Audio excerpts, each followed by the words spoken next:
grandmother said ravens don't cause the death. They just know about it first.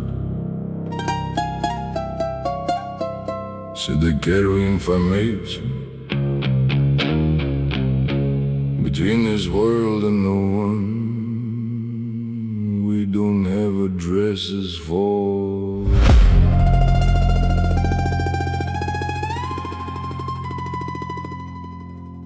I was 12 when she told me that, standing at a window in November, watching 3 of them on the wire outside. By morning, we had a phone call from the city. She never looked surprised.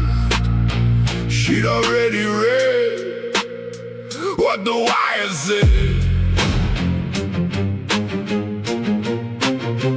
I've had ravens in my life that wore the faces of men who were right before the ruin, like they smelled it on the wind. Position themselves adjacent, generous, attentive, present. The way a bird positions on the branch above a wounded thing. They don't attack, that's what nobody understands about them. They just wait with an intelligence that borders on the sacred, patient in a way that makes you almost feel observed by something that has access to a timeline you have not been granted. I've learned to read them now. The ones who come around when something's shifting, who ask the softer questions when the structure's under stress, who offer help with both hands open, like assistance is the motive when what they're actually doing is assessing what they take if you compressed. Ravens on the rooftop, they were there before the trouble.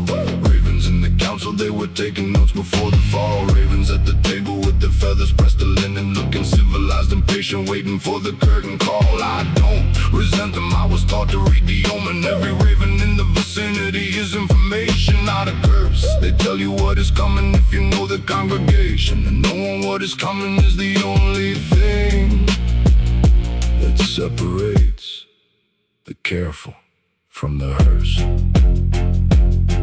There's a murder of them circling the empire I constructed, not because I'm weakening, because I'm visible in large. Visibility attracts the ravens like a carcass draws the patient, and the patient ones are always more sophisticated than the ones who charge. I watch them operate in boardrooms wearing tailored patience in the corridors of family when the patriarch grows old. And the friendship that intensifies precisely when you're faltering, the warmth arriving punctual like vultures timing something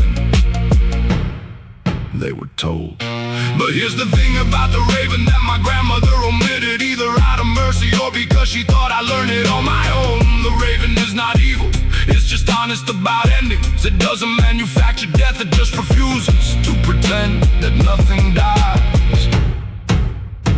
And in a world of men pretending, and there is something almost noble in the creature that acknowledges the terminal in everything and shows up anyway, bearing witness, unrevisable, unbothered by the discomfort of the truth. Sometimes late at night when the city quiets to something close to honest, I think about the ravens and I wonder which one I am. To the men in my vicinity, am I the one they circle or the one that circles? Have I ever arrived at someone's window in November and been the information they were dreading? Have I ever waited on a wire above a thing still breathing with the patience of a creature that already knew? I think the answer is yes. I think every man who's lived enough has been both the omen and the one who reads it, neither clean, neither innocent, just fluent in the language of what's coming before it arrives.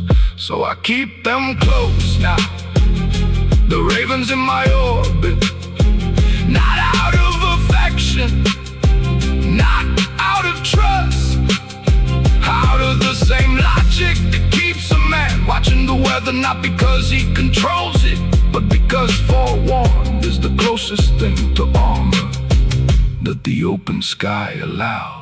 Every raven on my wire is a dispatch from the direction of what's coming, and I've learned to read the congregation before the congregation reads me.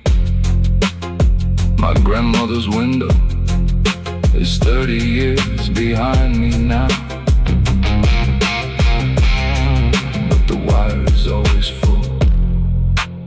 never let a morning pass without checking what the birds already know that I don't yet.